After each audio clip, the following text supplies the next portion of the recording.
Multimedia থাকার কারণে আমরা কিন্তু একেবারে ওই যে মাঠের রিয়েল যে চিত্র, বাস্তব যে অবস্থা, সেটা কিন্তু আমরা দেখতে পেয়েছি। এবং ভিডিও করতে করতে সামনে মানে পিছনের দিকে যে কি আছে, দেখা গেল গাড়ি যাচ্ছে, রানিং গাড়ি যাচ্ছে, এরকম মানে ভিতরে ওই যে চাপা পড়ারও সম্ভাবনা থাকে। তারপরে কিন্তু রিস্ক নিয়ে তারা কাজ করতেছে। আমি নিজে দেখেছি বাংলাদেশ উন্নত সমৃদ্ধ বাংলাদেশ গড়ার যে স্বপ্ন সবার মধ্যে, সে আকাঙ্ক্ষা আমাদের সবার মধ্যে আছে।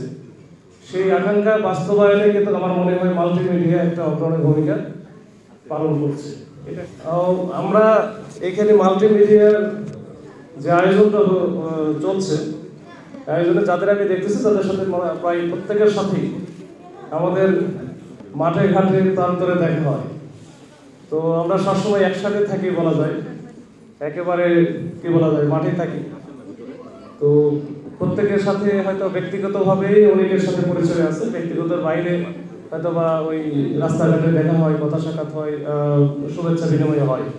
তো আমি যেটা উপলব্ধি করি যে বাংলাদেশের মিডিয়া জগতে মাল্টিমিডিয়া যে অবদান, বিশেষ করে গত 1.5-2 বছরে জুলাই আন্দোলন থেকে শুরু করে, এটা মানুষ হারে হারে টের পাইছে যে মাল্টিমিডিয়া না থাকলে কি হতো। মাল্টিমিডিয়া থাকার কারণে আমরা কিন্তু একেবারে ওই যে মাঠের রিয়েল যে চিত্র, বাস্তব যে অবস্থা, সেটা কিন্তু আমরা দেখতে পেয়েছি। এবং আমি মনে করি, আমি যেহেতু গত 1.5 বছর বা এরকম 5 আগস্টের পরবর্তী সময়ে যে সারা বাংলাদেশের যে একটা ভিন্ন পরিস্থিতির ভেতর দিয়ে গেল, এখানে বিভিন্ন রকমের দাবি দেওয়া আন্দোলন থেকে শুরু করে অনেক রকমের সিচুয়েশন তৈরি হয়েছে, আপনারা জানেন। এইসব ঘটনায় দেখেছি যে একেবারে কাছে থেকে যে তারা যেভাবে রিস্ক নিয়ে, ঝুঁকি নিয়ে যে সংবাদ পরিবেশন করতো, মাঝে মাঝে আমার সামনে মনে হতো কেউ উপরে এক পায়ের উপর দাঁড়ায় আছে, কেউ আবার ওই যে ফ্লাইওভারের উপরে উঠে আছে, আবার একজন রিক্সার উপরে দাঁড়ায় আছে, মানে আবার ভিডিও করতে করতে সামনে মানে পিছনের দিকে যে কি আছে, দেখা গেল গাড়ি যাচ্ছে, রানিং গাড়ি যাচ্ছে, এরকম মানে ভিতরে ওই যে চাপা পড়ারও সম্ভাবনা থাকে। তারপরে কিন্তু রিস্ক নিয়ে তারা কাজ করতেছে। আমি নিজে দেখেছি।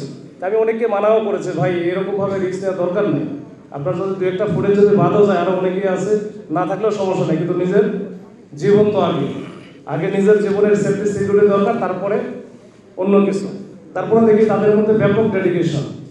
তো তাদের অনেকেরই হয়তো অনেক রকমের অসুবিধা আছে, অনেকের যে এই যে রুজি রোজগারের জন্য যে টাকাটা দরকার, যে উপার্জনটা দরকার, যেটা স্যালারি হিসেবে যেমন আমরা পাই বা আরও অনেকে পাই, এই মাল্টিমিডিয়াতে যারা আছে তাদের এরকম বহু সমস্যা আছে, বহুবিধ সমস্যা আছে।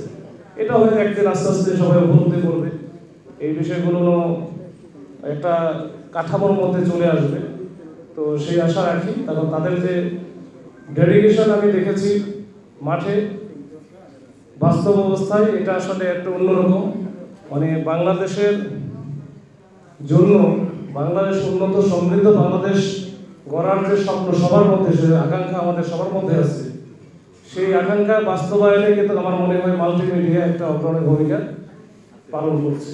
এটা একটা বাস্তব কথা, এটা আমি আমার অভিজ্ঞতা থেকে আমি এটা বললাম। তো যাই হোক, এই মাল্টিমিডিয়া রিপোর্টার্স ইউনিটির যে 2য় প্রতিষ্ঠাবার্ষিকী, এতে আমার ডিএমপির পক্ষ থেকে আমি আসছি, আমি আমার ওসি রমনা এসেছে এখানে, আমাদের পক্ষ থেকে অনেক অনেক প্রাণঢালা শুভেচ্ছা, অভিনন্দন। আপনারা আরও দীপ্ত পায়ে অগ্রসর হন, আপনারা আরও একেবারে বাস্তবধর্মী বস্তুনিষ্ঠ সংবাদ পরিবেশন করুন, এই প্রত্যাশায় শেষ করছি। আসসালামু আলাইকুম।